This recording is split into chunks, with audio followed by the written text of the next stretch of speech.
میرا نام گلریز ہے اور میں ایک غریب آدمی تھا۔ بچپن سے ہی میری زندگی بڑی مشکلوں میں گزری کیونکہ میں پڑھائی میں کبھی بھی اچھا نہیں رہا۔ پڑھائی میں میرا دل ہی نہیں لگتا تھا۔ کتابوں کو دیکھ کے سر میں درد سا ہونے لگتا تھا۔ ماسٹر بار بار ڈانٹتے، اب آپ اکثر یہ کہتا کہ تمہارا دماغ ہی کمزور ہے۔ جب بار بار امتحان میں فیل ہوتا گیا اور کلاس میں سب بچے آگے نکلتے گئے تو آخر کار میں نے پڑھائی چھوڑ دی۔ میری اپنی کوئی مرضی نہیں تھی، لیکن حالات ایسے بن گئے تھے کہ مجھے دکان پہ بیٹھنا پڑا۔ باپ نے اپنی محنت کی کمائی سے ایک چھوٹی سی دکان بنائی اور چاہتا تھا کہ میں پڑھ لکھ کے آگے جاؤں، لیکن جب دیکھا کہ میرا ذہن پڑھائی میں نہیں چلتا تو اس نے کہا کہ اب دکان سنبھالو تاکہ کم سے کم کوئی ہنر تو سیکھ لو۔ شروع میں دکان پہ بیٹھنے کا دل نہیں کرتا تھا۔ میں سوچتا تھا کہ اگر میں بھی پڑھ لکھ جاتا تو شاید آج اچھے کپڑے پہنے اسکول کالج جاتا، لیکن قسمت نے مجھے دوسرا راستہ دکھا دیا۔ میں آہستہ آہستہ الیکٹریشین کے کام میں ہاتھ ڈالنے لگا، چھوٹی چھوٹی چیزیں دیکھ کے سمجھنے لگا۔ پنکھے کھولنے کا طریقہ سیکھا، سوئچ بورڈ بنانے کا طریقہ سمجھا، وائرنگ کیسے ہوتی ہے، یہ سب میں نے استاد سے سیکھتا گیا۔ کچھ مہینوں بعد میرے ہاتھ میں اتنی صفائی آ گئی کہ دکان پہ آنے والے اکثر گاہک یہ کہتے کہ گلریز کو بھیجو، یہ اچھا کام کرتا ہے۔ اس بات سے میرا حوصلہ بڑھنے لگا اور میں نے اپنے اندر ایک عجیب سا اعتماد محسوس کیا۔ میری روزمرہ کی زندگی یہی تھی۔ صبح دکان کھلتی، لوگ آتے، کوئی پنکھا دکھا کے کہتا کہ یہ مرمت کرو، کوئی وائرنگ کا مسئلہ بتاتا، استاد کام تقسیم کرتا، اور جب کبھی کسی گاہک کے گھر جا کے کام کرنا ہوتا تو اکثر مجھے بھیج دیا جاتا۔ دکان پہ موٹر سائیکل تھی اور استاد کہتا کہ یہ تمہارے کام کے لیے ہے، پیٹرول بھی ہم ڈالیں گے، تمہیں صرف اچھا کام کرنا ہے۔ اس وقت مجھے سہولت بڑی بڑی لگتی تھی کہ میری اپنی کوئی سواری تو نہیں، لیکن کام کے لیے ایک موٹر سائیکل مل گئی۔ آہستہ آہستہ میں نے یہ بھی دیکھا کہ دکان نے نئے طریقے نکال لیے تھے۔ اب ہم کال پہ بھی سروس دیتے تھے۔ کوئی بھی امیر آدمی اپنے گھر سے فون کرتا اور کہتا کہ پنکھا لگوانا ہے یا سوئچ بورڈ خراب ہے تو استاد فوراً ہمیں بھیج دیتا۔ بڑے بڑے بنگلوں والے لوگ ہوتے جن کے گھر جا کے کبھی کبھی اچھے پیسے بھی ملتے تھے، اکثر وہ خوش ہو کے ٹپ بھی دے دیتے اور کئی بار کھانے پینے کو بھی کچھ رکھ دیتے۔ یہ سب چیزیں میرے لیے بڑی خوشی کی باتیں تھیں، کیونکہ غربت کے دنوں میں جب کوئی زائد روپے مل جاتے تھے تو یوں لگتا تھا کہ جیسے قسمت نے مجھ پہ مہربانی کر دی ہو۔ ایسا ہی ایک دن تھا۔ صبح میری ماں نے کہا، گلریز آج گھر کے لیے آٹا اور دال ضرور لانا۔ میں جانتی ہوں کہ مہینہ ختم ہونے میں ابھی کچھ دن باقی ہیں، لیکن گھر کا خرچ پورا نہیں ہو رہا، ہمیں آج ہی کچھ چاہیے۔ میں نے ماں کی بات سنی تو دل پریشان ہو گیا، کیونکہ میں جانتا تھا کہ تنخواہ مہینے کے آخر میں ملتی ہے اور ابھی ایک ہفتہ باقی تھا۔ اب اگر استاد سے پیسے مانگتا تو وہ کہتا کہ حساب کتاب آخر میں ہوگا۔ ایسے وقت میں میرے دل پہ بوجھ سا آ جاتا۔ میں خاموش بیٹھ گیا، لیکن اندر ہی اندر سوچتا رہا، آج کوئی اچھا کام مل جائے اور گاہک خوش ہو کے ٹپ دے دے تو گھر کی ضرورت پوری ہو جائے۔ اسی سوچ میں بیٹھا تھا کہ اچانک دکان پہ ایک فون آیا۔ استاد نے مجھے بلایا اور کہا، گلریز ایک بڑے بنگلے سے کال آئی ہے، ان کے گھر کا کچھ کام ہے، تم ابھی جاؤ۔ یہ سن کے میرا دل خوش ہو گیا۔ مجھے لگا بڑا بنگلہ ہے تو شاید زیادہ پیسے مل جائیں گے یا کم سے کم ٹپ اچھی مل جائے گی۔ میں فوراً موٹر سائیکل نکال کے اس پتے پہ روانہ ہو گیا۔ راستے میں دل ہی دل میں سوچتا رہا کہ اللہ کرے آج کا دن اچھا گزرے، گھر جا کے ماں کے چہرے پہ خوشی دیکھ سکوں۔ جب میں اس پتے پہ پہنچا تو دیکھ کے حیران رہ گیا کہ سامنے ایک بہت بڑا بنگلہ کھڑا تھا۔ اونچی دیواریں، بڑا گیٹ، خوبصورت لان اندر سے جھلک رہا تھا۔ صاف لگ رہا تھا کہ یہ کوئی بہت ہی امیر لوگ ہیں۔ میرا دل دھڑکنے لگا کہ پتہ نہیں اندر کیسا ماحول ہوگا۔ میں نے گیٹ کے قریب جا کے بیل بجائی۔ چند لمحے بعد دروازہ کھلا تو جو منظر میرے سامنے آیا اسے دیکھ کے میں جیسے سن سا رہ گیا۔ دروازے پہ ایک عورت کھڑی تھی، عمر تقریباً 40-45 سال ہوگی، لیکن اس کی خوبصورتی دیکھ کے لگتا تھا کہ جیسے وقت نے اس پہ اثر ہی نہ ڈالا ہو۔ اس کے چہرے پر نرمی تھی، رنگت صاف تھی اور آنکھوں میں ایک عجیب کشش تھی، مگر اصل حیرانی کی بات یہ تھی کہ وہ جس حالت میں میرے سامنے آئی تھی وہ عام نہیں تھی۔ اس نے اپنے پورے جسم پہ صرف ایک باتھ ٹاول لپیٹا ہوا تھا، جیسے وہ ابھی ابھی نہا کے نکلی ہو۔ اس کے بال بھی گیلے تھے اور پانی کے قطرے گردن اور چہرے پہ چمک رہے تھے۔ میری سانس اٹک گئی، مجھے بہت عجیب سا محسوس ہوا۔ دل کہہ رہا تھا کہ یہ صورتحال درست نہیں، لیکن دوسری طرف یہ بھی سوچ رہا تھا کہ میں اگر واپس چلا گیا اور دکان پہ جا کے کہہ دیا کہ عورت نے کپڑے ٹھیک نہیں پہنے تھے اس لیے میں کام کیے بغیر واپس آ گیا ہوں تو استاد ڈانٹ دے گا، کیونکہ میں اتنی دور آیا تھا، پیٹرول بھی دکان والے کا لگ چکا تھا اور موٹر سائیکل بھی اسی کی تھی، اس لیے واپس جانا میرے لیے ممکن نہیں تھا۔ وہ عورت مجھے دیکھ کے مسکرائی اور نرم آواز میں بولی، اندر آ جاؤ۔ میں نے ایک لمحہ سوچا لیکن پھر قدم بڑھا دیا اور اندر داخل ہو گیا۔ اندر جاتے ہی مجھے اندازہ ہو گیا کہ وہ گھر میں بالکل اکیلی ہے، کیونکہ ہر طرف خاموشی تھی، نہ بچوں کی آواز، نہ کسی مرد کے قدموں کی چاپ، بس سنسان سا ماحول تھا۔ میں نے دل ہی دل میں سوچا کہ اللہ خیر کرے، کیونکہ یہ سب میرے لیے نیا اور عجیب تجربہ تھا۔ میں نے کہا، جی کون سا پنکھا خراب ہے؟ کیونکہ ظاہر ہے اتنا بڑا گھر تھا، ہر کمرے میں ہی پنکھا لگا تھا۔ اس نے کہا، سامنے والا، میرے بیڈ روم کا پنکھا۔ میں نے کہا، اچھا۔ میں کمرے میں گیا اور میں نے پہلے نیم سی جاب کیا۔ اس کے بعد ایک چھوٹا سا ٹیبل پڑا تھا۔ میں نے پوچھا کہ اس پہ کھڑا ہو جاؤں تو اس نے ہاں میں سر ہلا دیا۔ میں اس ٹیبل پہ چڑھ گیا اور پنکھے کے پلٹے کو دیکھنے لگا۔ مجھے لگا تھا کہ وہ مجھے کام بتا کے اپنے کسی کام میں لگ جائے گی، اپنے کمرے کے اندر جا کے کپڑے بدل لے گی یا کچھ اور کر لے گی، مگر وہ تو وہیں کھڑی تھی اور لگ رہا تھا جیسے وہ میرے کام کو باریک بینی سے دیکھ رہی ہو۔ اس لمحے مجھے عجیب سا کنفیوژن ہونے لگا۔ دل میں سوال اٹھا کہ آخر اس سے کیا ضرورت ہے کہ وہ میری ہر حرکت پہ نظر رکھے ہے، مگر پھر بھی میں خاموش رہا اور پنکھے کی طرف توجہ دینے کی کوشش کرتا رہا۔ میرا ذہن بار بار بٹنے لگا اور مجھے محسوس ہونے لگا جیسے وہ مجھے سر سے پاؤں تک غور سے دیکھ رہی ہے۔ اس کی آنکھوں میں کچھ ایسا تھا جو سیدھا میرے دل پہ اثر کر رہا تھا۔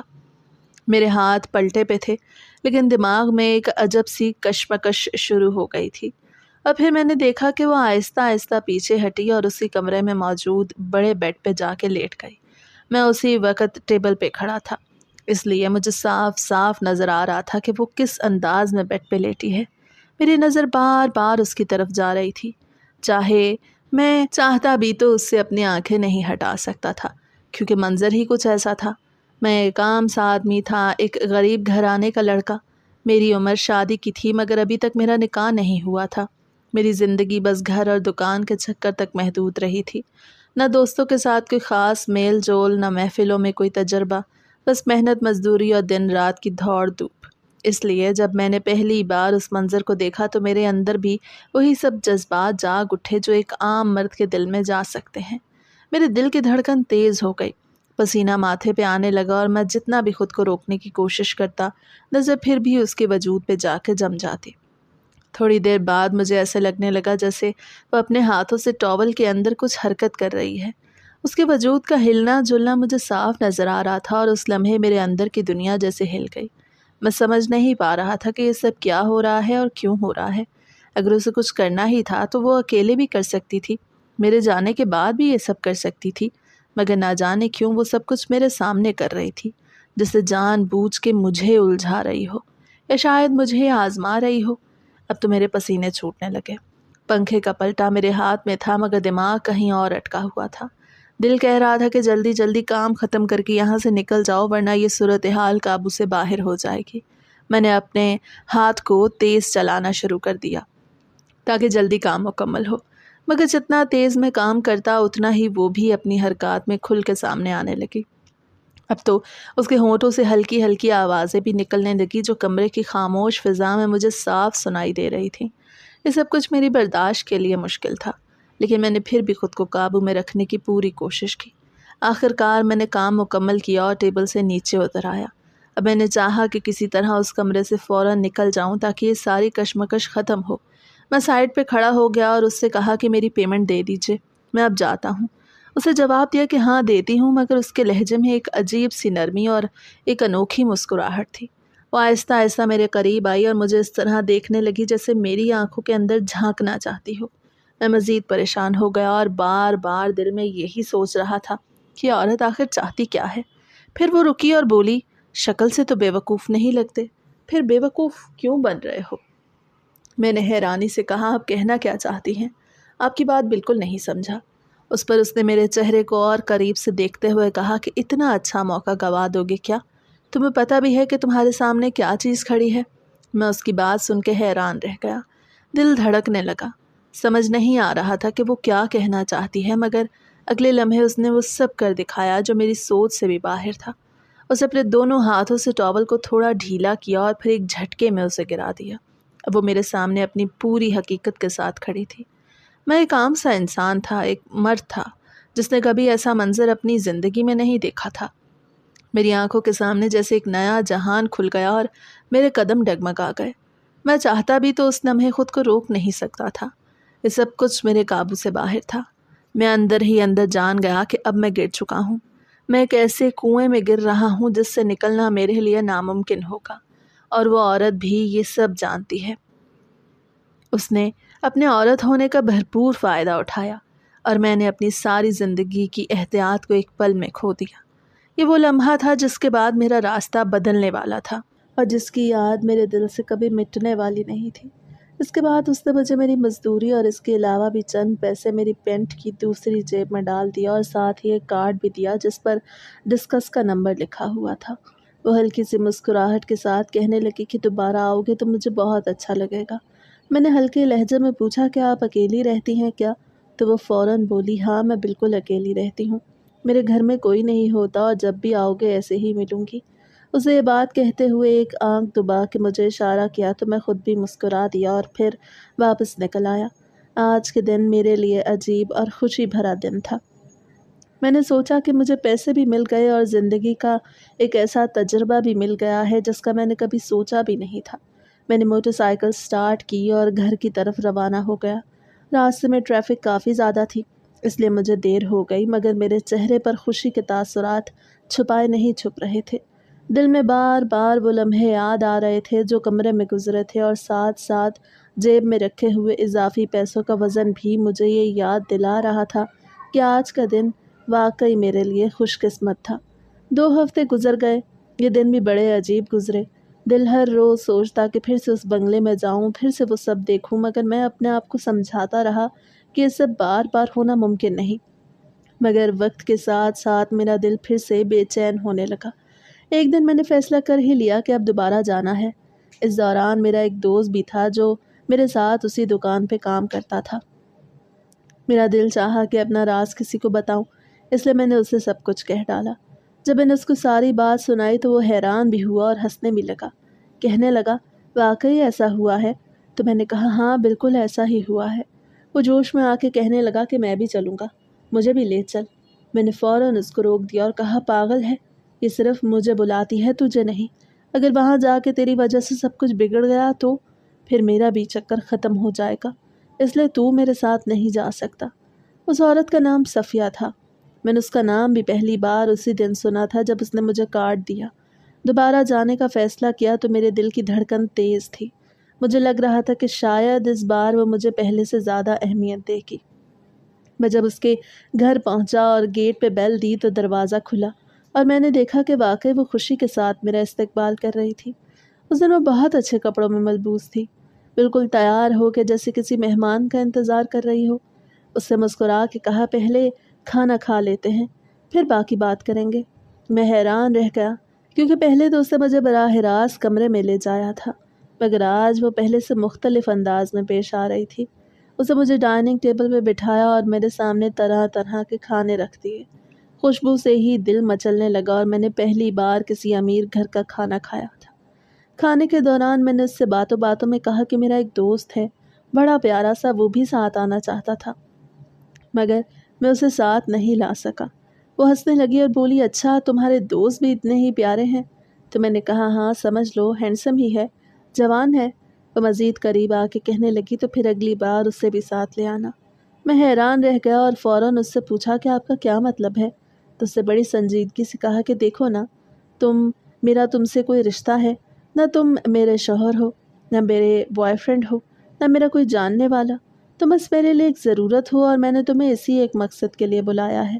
اگر تم چاہو تو اپنے جیسے اور جوان اور ہینڈسم دوستوں کو بھی لایا کرو، مجھے کوئی اعتراض نہیں، میں ان کو بھی خوش کروں گی اور ان کو بھی پیسے دوں گی، لیکن یہ بات کسی کو معلوم نہیں ہونی چاہیے کیونکہ میں اکیلی رہتی ہوں، میری زندگی بہت بور ہو گئی ہے اور پتہ نہیں یہ زندگی اب کتنی باقی ہے، اس لیے میں چاہتی ہوں کہ جتنا وقت ہے مزے کر لوں۔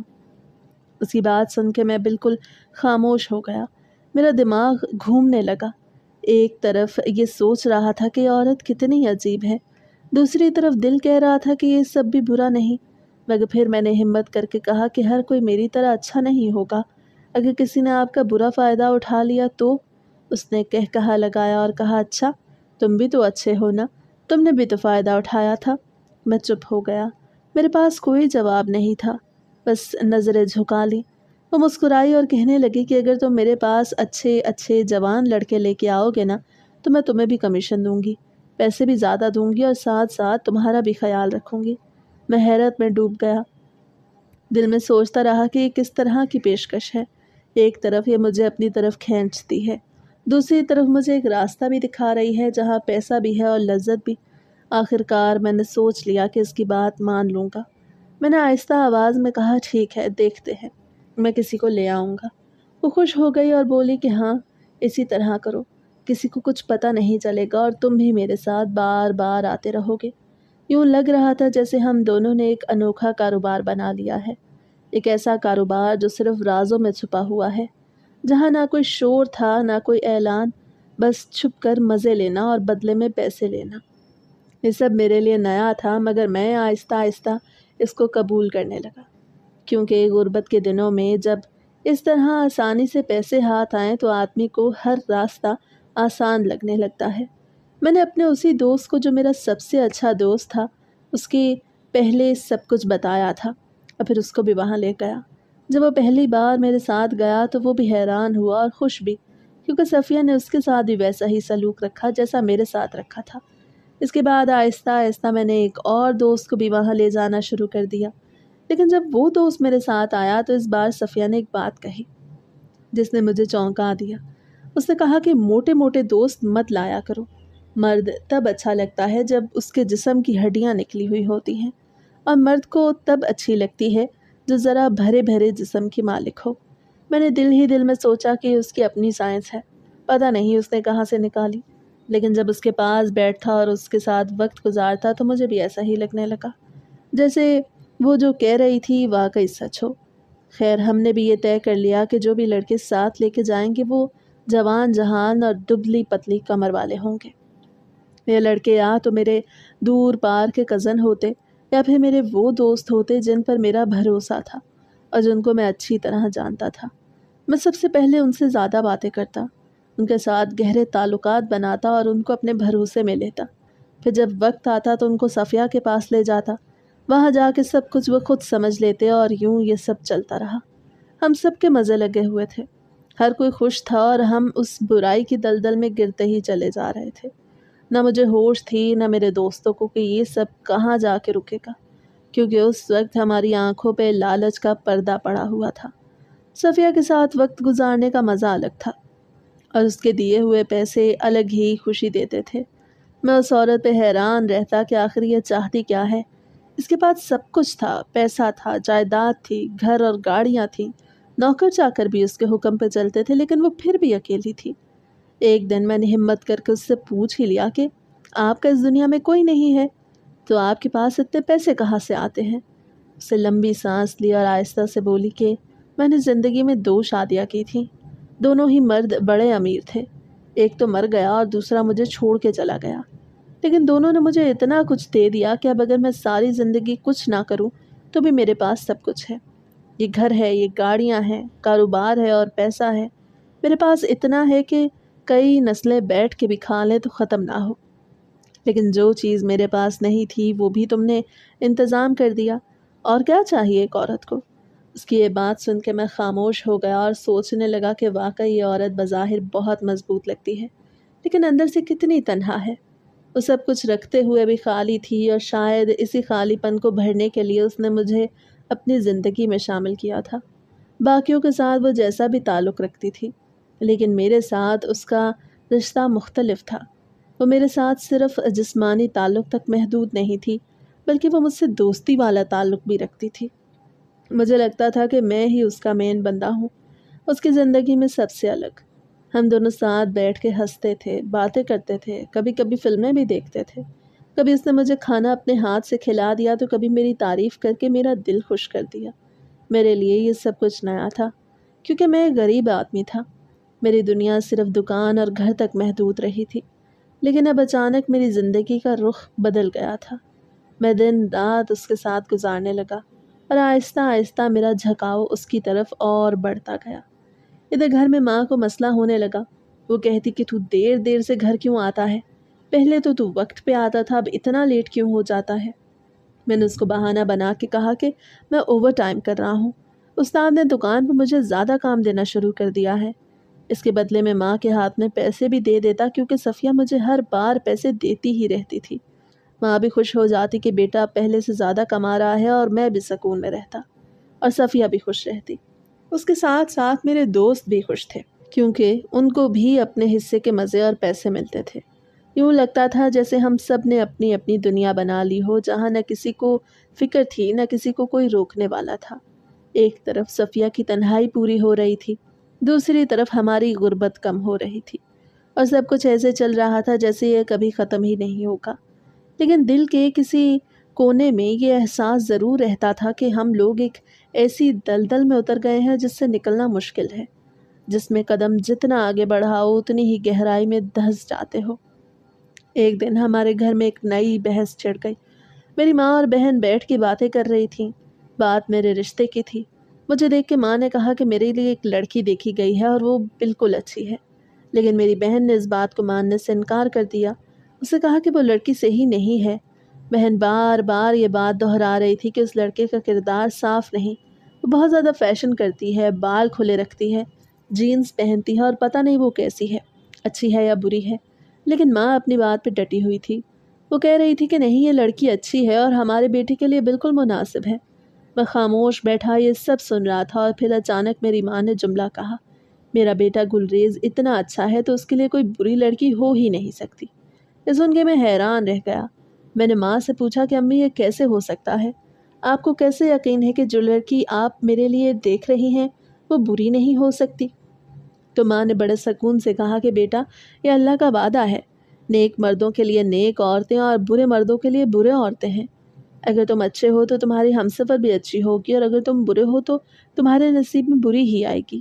میں یہ سن کے کچھ الجھ گیا اور بولا کہ امی، اس کا کیا مطلب ہوا؟ تو انہوں نے مجھے سمجھایا کہ دیکھو، کچھ لڑکے شادی سے پہلے اپنی نظروں کی حفاظت نہیں کرتے، اپنے ایمان کو نہیں بچاتے، وہ غلط راستوں پہ چل پڑتے ہیں۔ ایسے لوگ اپنی بیویوں میں بھی وہی عادتیں دیکھتے ہیں، کیونکہ قسمت انہیں ویسے ہی عورت دے دیتی ہے۔ لیکن اگر کوئی صاف ستھرا رہے، پاکیزگی کے ساتھ زندگی گزارے، اپنے آپ کو برائی سے بچائے، تو اس کے نصیب میں بھی ایک نیک عورت ہی لکھی جاتی ہے۔ ماں نے بات جاری رکھتے ہوئے کہا کہ میں یہی تو تیری بہن کو سمجھا رہی ہوں کہ تیرا بھائی اتنا ہی محنتی ہے، وہ گھر والوں کا خیال رکھتا ہے، دن رات مزدوری کرتا ہے، خون پسینہ بہاتا ہے، حلال کمائی کھاتا ہے۔ یہی وجہ ہے کہ اس کے نصیب میں بھی ایک نیک اور اچھی بیوی ہی لکھی ہوگی، تو پھر ہمیں کیوں شک کرنا چاہیے اس لڑکی پر؟ یہ باتیں سن کے میرا دل عجیب سا ہو گیا۔ مجھے لگا جیسے یہ سب میرے بارے میں کہا ہی نہیں جا رہا، جیسے میں وہ شخص ہوں ہی نہیں جس کے بارے میں میری ماں اور بہن گفتگو کر رہی ہیں۔ مجھے ایسے لگا جیسے وہ کسی اور کا ذکر کر رہی ہیں، کیونکہ اندر سے مجھے پتا تھا کہ میں کون سے سیدھے راستے پہ چل رہا ہوں، میں کن کاموں میں پڑ گیا ہوں۔ میری زندگی کے وہ حصے جو میں اپنی ماں اور بہن کے سامنے چھپاتا ہوں، وہ سب میری نظروں کے سامنے گھومنے لگے۔ میرا ضمیر مجھے جھٹکا دے رہا تھا اور کہہ رہا تھا کہ دیکھ، جو کچھ تو کر رہا ہے وہ تیرے اس کردار سے بالکل الٹا ہے جو تیری ماں سمجھتی ہے۔ ماں کو یقین تھا کہ اس کا بیٹا نیک ہے، محنتی ہے اور حلال کماتا ہے، لیکن حقیقت یہ تھی کہ میرا پیسہ کہاں سے آ رہا تھا، کس طرح آ رہا تھا، اس کا مجھے خود علم تھا، اور یہ خیال میرے دل کو اندر سے کاٹنے لگا۔ میں اندر ہی اندر پریشان تھا کہ میں اس سب کے باوجود کیوں خاموش بیٹھا ہوں، لیکن شاید یہ وہ آخری جھٹکے تھے جو میرا ضمیر دے رہا تھا، لیکن پھر بھی میں ان جھٹکوں کو نظر انداز کر دیتا تھا۔ صفیہ میری زندگی کا ایک ایسا حصہ بن گئی تھی جیسے کوئی نشہ ہو، نشہ جس کے بغیر سکون ہی نہ ملتا ہو۔ ایک دن صفیہ نے مجھے کہا کہ اس کی سالگرہ ہے اور وہ چاہتی ہے کہ میں اس کے گھر آؤں اور باقی کے وہ لڑکے بھی آ جائیں جو اس کے پاس آتے جاتے رہتے ہیں۔ اس نے کہا کہ ہم سب مل کے پارٹی کریں گے، پوری رات انجوائے کریں گے۔ مجھے صاف سمجھ آ رہا تھا کہ پارٹی سے اس کی کیا مراد ہے، لیکن پھر بھی میں نے فوراً ہاں کر دی، کیونکہ میرے لیے تو یہی زندگی کے مزے تھے۔ میں نے اپنے تینوں دوستوں کو بلا لیا اور انہیں بتایا کہ صفیہ کی سالگرہ ہے اور ہمیں وہاں جانا ہے۔ سب خوش ہو گئے۔ ہم نے سوچا کہ ہم خالی ہاتھ نہیں جائیں گے، اس لیے ہم نے مل کے ایک اچھا سا تحفہ خریدا۔ حالانکہ ہم سب جانتے تھے کہ صفیہ کو کسی چیز کی کمی نہیں، لیکن پھر بھی ہم نے یہ سوچا کہ کچھ نہ کچھ دینا چاہیے تاکہ وہ خوش ہو جائے۔ دن ڈھل رہا تھا اور شام قریب آ گئی تھی۔ ہم سب اپنے اپنے کام ختم کر رہے تھے تاکہ جلدی فارغ ہو جائیں اور وقت پہ صفیہ کے گھر پہنچ سکے۔ اندر ہی اندر سب کو ایک الگ ہی خوشی تھی، جیسے کوئی بڑا موقع آ رہا ہو، اور میں خود بھی اسی کیفیت میں ڈوبا ہوا تھا۔ جیسے میں وہ سب بھول گیا ہوں جو میری ماں اور بہن نے کہا تھا، جیسے میں وہ شخص ہی نہیں تھا جس کے لیے انہوں نے نیک بیوی کا خواب دیکھا تھا۔ مجھے صرف رات کا انتظار تھا جب ہم وہاں پہنچیں گے اور پھر وہی سب کچھ ہوگا جو ہمیشہ ہوتا تھا، اور شاید اس سے بھی بڑھ کے، کیونکہ یہ موقع صفیہ کے لیے خاص تھا۔ اس کی سالگرہ تھی اور وہ چاہتی تھی کہ ہم سب مل کے اسے یادگار بنا دیں۔ ہم لوگ خوشی خوشی گھر میں داخل ہوئے۔ دروازہ پہلے ہی کھلا تھا۔ ہمیں لگا کہ صفیہ نے یہ سہولت ہمارے لیے رکھی ہے، کیونکہ ہمیشہ جب بھی ہم یہاں آتے وہ ہمیں انتظار نہیں کرواتی تھی۔ اندر گئے تو عجیب سا سکوت تھا۔ کوئی ہنسی مذاق کی آواز نہیں آ رہی تھی، کوئی خوشبو نہیں تھی جو اکثر اس کے کمرے میں بکھری رہتی تھی۔ ہم نے ایک دوسرے کو دیکھا اور دل میں بے چینی سی ہونے لگی۔ ہم سب جانتے تھے کہ صفیہ کو اپنی محفلیں رنگین رکھنے کا شوق تھا۔ وہ مہمانوں کو خالی دل یا خالی ماحول نہیں دکھاتی تھی، لیکن آج سب کچھ بدلا ہوا سا لگ رہا تھا۔ ہمیں لگا شاید وہ بیڈ روم میں تیار ہو رہی ہوگی، اس لیے ہم سب نے قدم بڑھا دیا اور اس کے کمرے کی طرف چل پڑے۔ ہم سب پہلے بھی اس کمرے میں کئی بار جا چکے تھے، اس لیے کسی کو جھجک نہیں تھی، کسی کو روک ٹوک نہیں تھی، کسی کو یہ احساس نہیں تھا کہ آج کچھ الگ ہونے والا ہے۔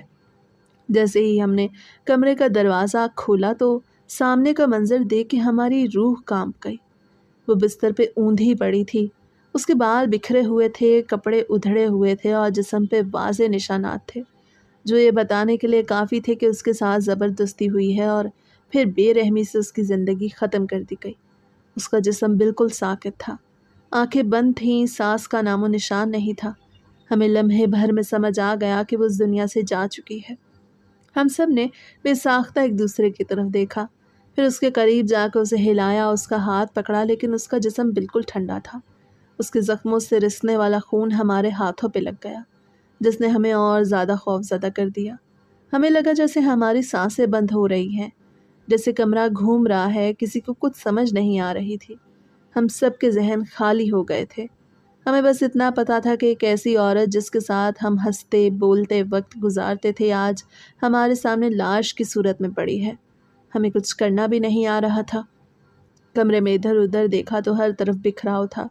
الماریاں کھلی ہوئی تھیں، چیزیں زمین پہ گری تھیں، زیورات کے ڈبے خالی تھے، نوٹ بکھرے پڑے تھے، فرنیچر تک ٹوٹا ہوا تھا۔ منظر بالکل ایسا لگ رہا تھا جیسے یہاں کوئی بڑی ڈکیتی ہوئی ہو، اور اس ڈکیتی کے بعد صفیہ کو موت کے گھاٹ اتار دیا گیا ہو۔ دروازہ پہلے ہی کھلا تھا تو یہ بات بھی سمجھ آتی تھی کہ جانے والا جلدی میں گیا، اور ہمیں صرف یہ خیال آ رہا تھا کہ اب ہمیں یہاں سے نکل جانا چاہیے، کیونکہ اگر کسی نے دیکھ لیا تو الزام ہمارے اوپر آ جائے گا۔ ہم ابھی یہی سوچ رہے تھے کہ قدموں کی آواز آئی، اور دیکھتے ہی دیکھتے پولیس اندر داخل ہوئی۔ وہ ہمیں رنگے ہاتھوں پکڑ چکی تھی۔ ہمارے ہاتھوں پہ خون کے دھبے تھے، ہمارے کپڑوں پہ بھی نشان لگ چکے تھے، اور ہم سب صفیہ کے کمرے میں موجود تھے، جیسے کہ ہم ہی اس کے قاتل ہوں۔ پولیس نے کسی کو سننے کا موقع نہیں دیا، نہ ہی سوچنے کا کہ اصل میں ہوا کیا ہے۔ انہوں نے سیدھا ہمیں گرفتار کیا اور ہتھکڑیاں پہنا کے حوالات لے گئے۔ یہ سب کچھ اتنی تیزی سے ہوا کہ ہمیں سنبھلنے کا وقت ہی نہیں ملا۔ ہم لوگ حوالات کی سلاخوں کے پیچھے بیٹھے تھے۔ ہمارے گھروں کو پیغام بھیجا گیا، ہمارے فون ہمارے ہاتھوں سے لے کے نمبروں سے کال کر کے گھر والوں کو اطلاع دی گئی کہ تمہارے بیٹے فلاں الزام میں پکڑے گئے ہیں۔ ہمارے لیے یہ خبر بجلی گرنے کے مترادف تھی، اور ہم سوچ رہے تھے کہ اب گھر والے ہمیں دیکھیں گے تو کیا کہیں گے۔ کچھ ہی دیر بعد ہمارے گھروں سے مائیں بہنیں بھائی سب آ گئے۔ وہ سب آنکھوں میں آنسو لیے پریشان حال ہمیں دیکھ رہے تھے، جیسے وہ سوچ بھی نہیں سکتے تھے کہ ان کے بیٹے بھائی یا شوہر اس حال میں انہیں ملیں گے۔ پولیس والے نے نہ صرف انہیں بتایا کہ ہمیں رنگے ہاتھوں پکڑا گیا ہے، بلکہ یہ بھی کہا کہ گھر میں CCTV کیمرے لگے تھے، جس کی ریکارڈنگ میں صاف دکھ رہا تھا کہ ہم اکثر وہاں آتے جاتے۔ باہر کیمرے کی فوٹیج میں یہ بھی تھا کہ اس رات ہم چاروں گھر کے اندر گئے تھے۔ یہ بات ہمارے حق میں بالکل بھی نہیں جا رہی تھی، ہر چیز ہمارے خلاف تھی۔ ہمسایوں نے بھی بیان دیا کہ یہ لڑکے اکثر اس کے گھر آتے جاتے۔ کوئی بھی شخص ہمارے حق میں کھڑا نہیں ہوا، کوئی بات نہیں کی گئی جو ہمیں بچا سکتی۔ ہم سب کے چہرے اترے ہوئے تھے۔ ہم سب کو لگ رہا تھا کہ یہ انجام ہے جس سے اب کوئی واپسی نہیں۔ ہم غلط راستے پہ چلتے آئے تھے۔ ہم نے اپنی خواہشوں اور مزے کے لیے جو انتخاب کیا ان کا نتیجہ آج ہمارے سامنے تھا، اور یہ سزا اتنی بڑی تھی کہ ہم نے کبھی سوچا بھی نہیں تھا کہ ہمارے اندر ایک عجیب سی خاموشی چھا گئی تھی۔ ہر کوئی اپنی سوچ میں ڈوبا ہوا تھا۔ اگر اس دن ہم نے یہ راستہ نہ چنا ہوتا، اگر ہم پہلی بار اس عورت کے گھر نہ جاتے تو آج یہ سب نہ ہوتا۔ لیکن اب پچھتاوے سے کچھ حاصل نہیں تھا، کیونکہ سب کچھ ہو چکا تھا، اور اب ہمارے خلاف اتنے ثبوت تھے کہ کوئی راہ فرار نظر نہیں آ رہی تھی۔ یہ وہ لمحہ تھا جب ہمیں پہلی بار اس بات کا شدت سے احساس ہوا کہ برائی کا انجام ہمیشہ برا ہی ہوتا ہے، اور ہم سب اس دلدل میں پھنس چکے تھے جہاں سے نکلنے کا کوئی راستہ باقی نہیں بچا تھا۔ جب غریبوں کے اوپر کوئی کیس بنتا ہے نا تو لوگ اتنا زیادہ نہیں سوچتے، نہ ہی کوئی اتنی باریکی میں جاتا ہے۔ ہم لوگ تو غریب تھے اور ہماری غربت ہی ہماری سب سے بڑے جرم کی طرح ثابت ہوئی۔ کسی نے ہماری بات سننے کی زحمت ہی نہیں کی، کوئی انکوائری نہیں ہوئی، کوئی لمبی چوڑی تفتیش نہیں ہوئی، بس ہمیں ہی مجرم سمجھ لیا گیا اور ہماری تقدیر پہ کالا نشان لگا دیا گیا۔ عدالت میں ہمارے چہرے کو دیکھ کے ہی فیصلہ کر دیا گیا کہ یہ سب گنہگار ہیں اور انہیں سزا ہونی چاہیے۔ ہماری غربت اور بے بسی نے ہمارے گناہ کو ثابت کرنے میں سب سے بڑا کردار ادا کیا۔ ہم سچ بولتے بھی تو وہ کسی کو سنائی ہی نہیں دیتا تھا۔ بعد میں یہ انکشافات سامنے آئے کہ یہ عورت جس کو ہم جانتے تھے حقیقت میں ایک قرضوں میں ڈوبی ہوئی عورت تھی۔ وہ ہمیں جو پیسے دیتی وہ دراصل اس کے اپنے نہیں تھے، وہ قرض لے کے دیا کرتی تھی۔ اس کا گھر بھی گروی پڑا ہوا تھا، اس کا کاروبار بھی جھوٹ تھا، اور جو شوخی اور چمک دمک ہم دیکھتے تھے وہ سب ایک پردہ تھا۔ حقیقت میں اس کے پاس کچھ نہیں تھا۔ اس کی گاڑیاں بھی کرائے کی تھیں اور وہ اپنی ایک کہانی بنائے بیٹھی تھی کہ اس کا ایک شوہر مر گیا، مگر یہ بھی جھوٹ نکلا۔ اصل حقیقت یہ تھی کہ اس نے اپنے دونوں شوہروں سے طلاق لی ہوئی تھی اور اپنی انہی حرکتوں کی وجہ سے دونوں رشتے ختم ہو گئے تھے۔ وہ جو ہمیں خواب دکھاتی تھی وہ سب فریب تھے۔ ہمیں تو ایسا لگتا کہ اصل میں اس کی زندگی کا خاتمہ لین دین کے کسی معاملے میں ہوا ہوگا، کسی نے پیسے مانگے ہوں گے اور جب وہ نہ دے سکی تو اسے دنیا سے روانہ کر دیا گیا، مگر اس کے جرم کی سزا ہم بھگتنے لگے۔ ہمیں سزا ہو گئی، ہم جیل چلے گئے، ہماری مائیں، ہماری بہنیں اور ہمارے سارے خاندان والے رل گئے۔ ہمارے لیے وہ دن قیامت کے دن جیسے تھے۔ ہم ذلیل و خوار ہو گئے، اور وہ بھی اس جرم میں جس کے ہم اصل میں مجرم ہی نہیں تھے، مگر دنیا نے ہمارا جرم مان لیا۔ ہمارے لیے کوئی راستہ باقی نہیں بچا تھا، بس سلاخوں کے پیچھے ایک زندگی باقی رہ گئی تھی جو کاٹنا بھی بوجھ لگتی تھی۔ جیل کی دیواروں کے بیچ دن رات گزرتے جاتے مگر امید کے چراغ بجھتے جا رہے تھے۔ کوئی ہماری بات پہ یقین نہیں کر رہا تھا۔ ہم سب میں سے صرف ایک ایسا لڑکا تھا جس کا ایک کزن وکیل تھا۔ اس نے ہماری حالت دیکھ کے ہمت کی اور ہمارے لیے 4 سال بعد یہ کیس دوبارہ کھلوایا، ورنہ تو ہم لوگ ہمیشہ کے لیے وہیں قید رہ جاتے۔ اس نے کاغذات اٹھائے، پرانے ریکارڈ دیکھے اور CCTV کیمروں کی فوٹیج تک پہنچنے کی کوشش کی۔ اس نے ہمیں بتایا کہ ریکارڈنگ میں کچھ جھلکیاں ایسی ہیں جن سے یہ لگتا ہے کہ اصل قاتل کوئی اور تھا۔ وہ تھوڑی سی فوٹیج تھی مگر اتنی تھی کہ امید کی ایک کرن ہمیں نظر آنے لگی۔ ہم نے سوچا کہ اگر کیس ری اوپن ہوا تو شاید سچ سامنے آ سکے اور ہم بچ سکیں۔ کرتے کرتے کئی سال گزر گئے، کئی رکاوٹیں آئیں، کئی بار ہماری درخواستیں رد ہوئی، مگر آخر کار وقت نے پلٹا کھایا اور پتہ چلا کہ اصل مجرم واقعی کوئی اور تھا۔ وہ گرفتار بھی ہوا اور پھر حقیقت کا پردہ اٹھا کہ اس کا قتل پیسے کے جھگڑوں میں ہوا تھا اور اس میں ہمارا کوئی قصور نہیں تھا۔ اس بات سے ہمیں رہائی تو ملی، مگر اس رہائی کی قیمت اتنی بڑی تھی کہ جس کا ازالہ کوئی نہیں کر سکتا تھا۔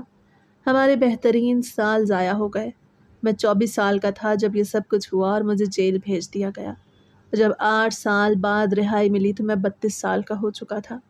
میری جوانی کے وہ 8 سال جو میری زندگی کا سب سے قیمتی خزانہ تھے وہ ضائع ہو گئے۔ وہ 8 سال جن میں میں محنت کر سکتا تھا، کچھ بن سکتا تھا، اپنے گھر کا سہارا بن سکتا تھا، اپنی بہنوں کی عزت کے ساتھ بیاہ سکتا تھا، اپنی ماں کا سہارا بن سکتا تھا، وہ سب برباد ہو گیا۔ میری بہنیں بیچاری اسکولوں میں پڑھا پڑھا کے گھر کا خرچہ اٹھانے لگیں۔ وہ اپنے بچپن اور اپنی جوانی کو قربان کر کے ہمیں زندہ رکھنے کی جدوجہد کرتی رہی، مگر ان کی بھی زندگیاں بگڑ گئیں۔ وہ وقت جو ان کی تعلیم اور ان کے مستقبل کے لیے تھا، وہ سب گھر کی مجبوریوں میں نکل گیا۔ شادی کی عمر نکلتی چلی گئی اور وہ بوجھ ڈھوتی رہی۔ میری ماں مسلسل بیمار رہنے لگی، اس کی کمر جھک گئی، اس کی آنکھوں میں آنسو اترے ہوئے تھے، اس کے دل کی دھڑکن ہر وقت بوجھل رہتی تھی۔ وہ دن رات دعائیں کرتی تھی، مگر اس کی دعاؤں کا اثر بھی دیر سے ہوا۔ ہم سب کے نصیب جل چکے تھے۔ جیل میں دن بہت سست گزرے، راتیں اور زیادہ طویل لگتیں، ہر دن کاٹنا ایک سزا لگتا۔ وہاں نہ وقت کی کوئی پہچان تھی، نہ خوشی کا کوئی لمحہ تھا۔ دیواروں کی سردی اور فرش کی سختی ہماری ہڈیوں میں اترتی رہتی تھی۔ کبھی کبھی ہم ایک دوسرے کو دیکھتے اور سوچتے کہ ہم کیوں ہیں یہاں، ہم نے کون سا گناہ کیا تھا، مگر پھر خاموشی چھا جاتی، کیونکہ جواب تو کسی کے پاس نہیں تھا۔ بس یہ حقیقت تھی کہ دنیا نے ہمیں مجرم مان لیا تھا اور ہم اسی کی سزا بھگت رہے تھے۔ وقت کے ساتھ ساتھ امید بھی مرنے لگی اور ہم نے سوچ لیا کہ شاید یہی ہمارا انجام ہے۔ جب رہائی ملی تو آزادی بھی قید لگنے لگی، کیونکہ ہم برباد ہو چکے تھے۔ باہر کی دنیا بہت بدل گئی تھی، ہمارے دوست ہمیں چھوڑ چکے تھے، رشتہ دار ہمیں برا سمجھتے تھے، لوگ ہمیں دیکھ کے انگلیاں اٹھاتے تھے، ہمیں ملازمت نہیں ملتی تھی، ہمیں عزت نہیں ملتی تھی۔ ہم وہی مجرم تھے جو جیل کاٹ کے آئے تھے، چاہے سچ کچھ بھی ہو، مگر لوگوں کی نظروں میں ہم وہی رہے۔ ہماری ماں بوڑھی ہو چکی تھی، بہنیں بھی وقت کے ہاتھوں تھک چکی تھیں، ہمارا گھر اجڑ گیا اور ہم اپنی بربادی کو دیکھ کے کچھ نہیں کر سکتے تھے۔ یہ سب کچھ دیکھ کے ایک ہی بات دل میں بار بار گونجتی کہ گناہ بہت چھوٹا تھا، بلکہ شاید گناہ ہوا ہی نہیں تھا، مگر سزا بہت بڑی مل گئی تھی۔ جوانی کے 8 سال ایک غریب کے لیے سب کچھ ہوتے ہیں، کیونکہ یہی وہ وقت ہے جب وہ اپنے خاندان کو سہارا دیتا ہے، جب وہ محنت کرتا ہے، جب وہ کچھ بننے کی کوشش کرتا ہے، اور جب یہی وقت چھن جائے تو زندگی ایک بوجھ بن جاتی ہے، مگر پھر بھی جینا پڑتا ہے، کیونکہ زندگی ہے تو برداشت بھی ہے۔ اور یہی سوچ کے ہم نے اپنی باقی زندگی کے ساتھ سمجھوتا کر لیا کہ اب جتنا بچا ہے وہ جینا ہی ہے، چاہے دل کتنا بھی روئے۔ زندگی کے وہ دن جو کبھی لوٹ کے نہیں آنے تھے، وہ سب قید میں گزر گئے۔ جیل کی دیواروں نے میرے اندر کا سکون چھین لیا۔ ہر رات جب میں سوچتا کہ اگر میں نے صفیہ سے ملاقات نہ کی ہوتی، اگر میں نے غلط راستے پہ قدم نہ رکھا ہوتا، تو آج شاید میری زندگی بالکل مختلف ہوتی۔ لیکن اب سوچنے کا فائدہ کیا تھا؟ وقت گزر چکا تھا اور میرے پاس صرف پچھتاوا رہ گیا۔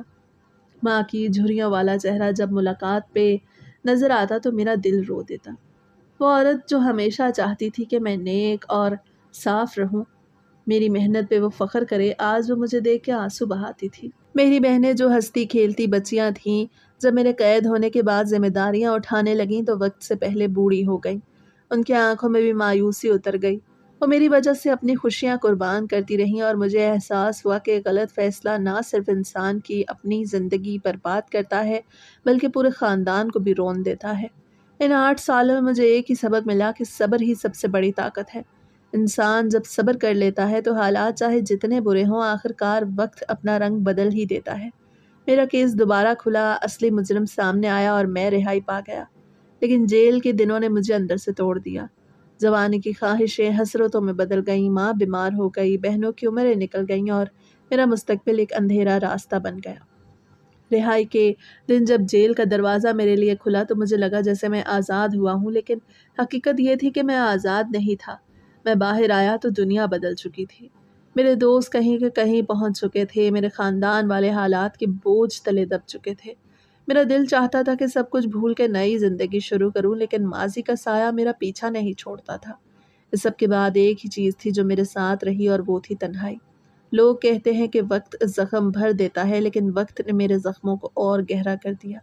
میں جب بھی آئینے میں دیکھتا ہوں تو ایک تھکا ہوا انسان نظر آتا ہے، جس نے اپنی زندگی کے سب سے قیمتی سال ایک ایسے جرم کی سزا میں گزار دی جو اس نے کیا ہی نہیں تھا۔ پھر بھی میں نے یہ مان لیا کہ زندگی کو جینا ہے تو حقیقت کا سامنا کرنا ہوگا۔ پچھتاوا میرے ساتھ ہے، صبر نے مجھے جینا سکھایا، قربانی نے میرا خاندان بچایا، حقیقت نے مجھے آنکھیں کھولنے پہ مجبور کیا، اور تنہائی نے مجھے اندر سے مضبوط بنا دیا۔ یہی میرا حاصل تھا، یہی میری کہانی کا انجام تھا۔